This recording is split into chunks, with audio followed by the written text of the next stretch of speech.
धुळ्यात पिसाळलेल्या कुत्र्याचा धुमाकूळ.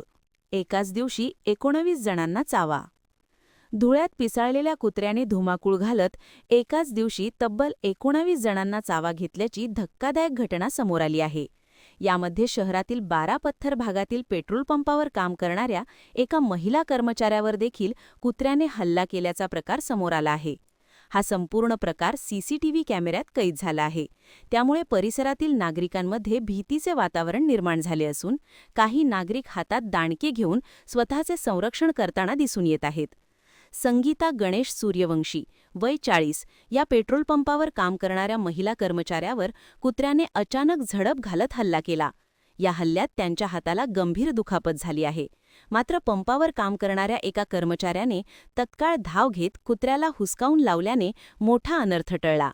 या घटनेमुळे संतप्त झालेल्या नागरिकांनी पिसाळलेल्या कुत्र्यांचा बंदोबस्त करण्याची मागणी महापालिका प्रशासनाकडे केली आहे.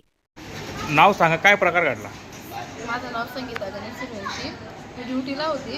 ती कुत्री कालपासून फिरत होती. काल एका मुलीलाही चावली ती कुत्री आणि आज येतं तिनं एकदम म्हणजे मी ड्युटीला उभी होती, म्हणजे तीच कुत्री आलेली, मग तिने एकदम धाव घेत होती. मग तिला मारण्यासाठी मी काठी उचलली, तर ती काठी उचलते की सॅक तिने माझ्या अंगावर धाव घेतला. ते डायरेक्ट खालीच पाडलं मला. तर इथं तिने मला मग चावलं आणि इकडचा हात पण मी पडली तर फ्रॅक्चर झालेला आहे. आणि तिने त्याच ठिकाणी तिने म्हणजे 5-6 जणांना चावले. माझ्या ड्युटीवर यायच्या अगोदर तिने सकाळी 2-3 जणांना चावले तिने. ते काय काल तो आम्ही काय म्हणजे थोडं हे नव्हतं, पण आज केली वाटतं त्यांनी.